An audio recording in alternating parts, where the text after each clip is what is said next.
The other day, Jay thought she saw a rat or a mouse run through our back room, and she screamed so loud. So I called somebody that said he could snuff out rats. Talk about a pest. Wait until you meet Ricky. What are you doing there? Putting some rat bait. Ben compliments the critic getters at Fresno. Ben, you'll always be a friend to me. Okay, he just grabbed my fingertip. Oh, God, let go, let go. Oh, Linda. Linda, can you come here, Linda? We need a hand.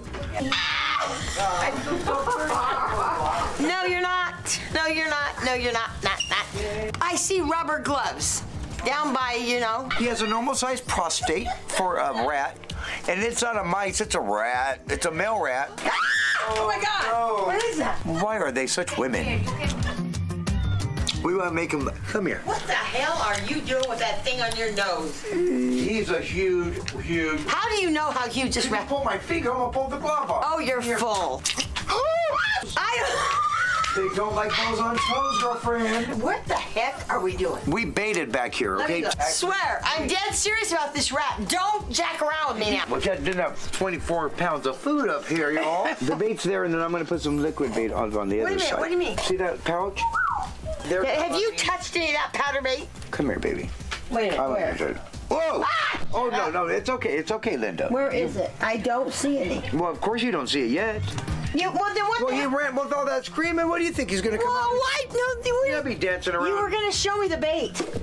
Right there is bait. See that? What is it? It's bait. I know, but what? Well, you want to know the exact chemical? I could have brought an apple myself. That's not an apple, hon. Look at it. Okay? Debbie, he's got the biggest thing of bait you've ever seen. Come here. Is it a block of cheese? No, it's not a block. What is it? It's rat bait. Just leave it there. They won't eat. Oh, you want to make a bet? For a whole family. Now, if that pouch is gone in the morning, it's a rat. Oh, I'm gonna die. What about if it's a mouse? Only tiny bits of it will go. Now, if it's gone in the morning, you call me, I'll bring another couple pouches. But that means you have a kangaroo. Remember on Bugs Bunny? No, it's not a rat, it's mice. Okay, rat, mice, rat. I gotta get Now, how about this? I want to tell you something. Okay, tell me. Why do they sing Three Blind Mice? Those poor disabled mice are blind to food. See how they run? They all run after the farmer's wife.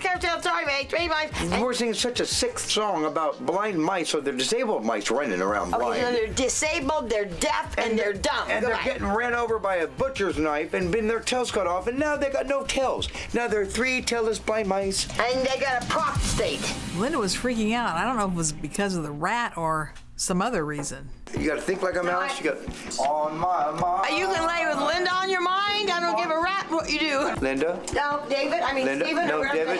Who's David or Steven? Ricky. How about Chris from Critter Getters? Critter Getters. Okay, Critter Getters. I'm lying here with Linda on my mind. What's the noise it makes? If I make it, that's a mating call for a mice.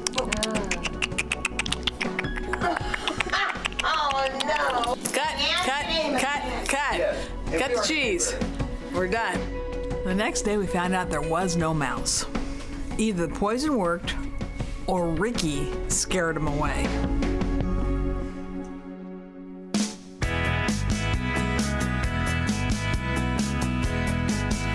I have to say this has been one of the best gifts that someone ever brought me back about Elvis. Well, you know, Debbie, when I got to Memphis, Tennessee last month, I was looking everywhere for a nice gift for you, and everything was a cup or a t-shirt, and I know that you have plenty of those. I walked into Lansky Brothers Clothier. These are the people that started Elvis Presley off with all of his wild dressings that he used to wear. Pink and black Argyle socks. Nobody would ever wear that back in the 50s or 60s except Elvis Presley. These shoes are the type of shoes that he wore, and of course that black belt with a little thin white line in it is an Elvis Presley style.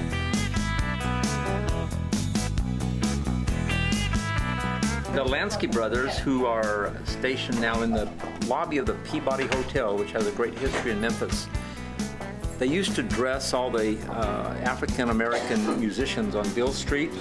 Elvis Presley actually worked at a theater right around the corner from Beale Street, and when he was 17, 18 years old, he would come there and just stare at the clothing, and he met Hal Lansky, who started the Lansky brothers, and they invited him in, and he basically said, I don't have any money.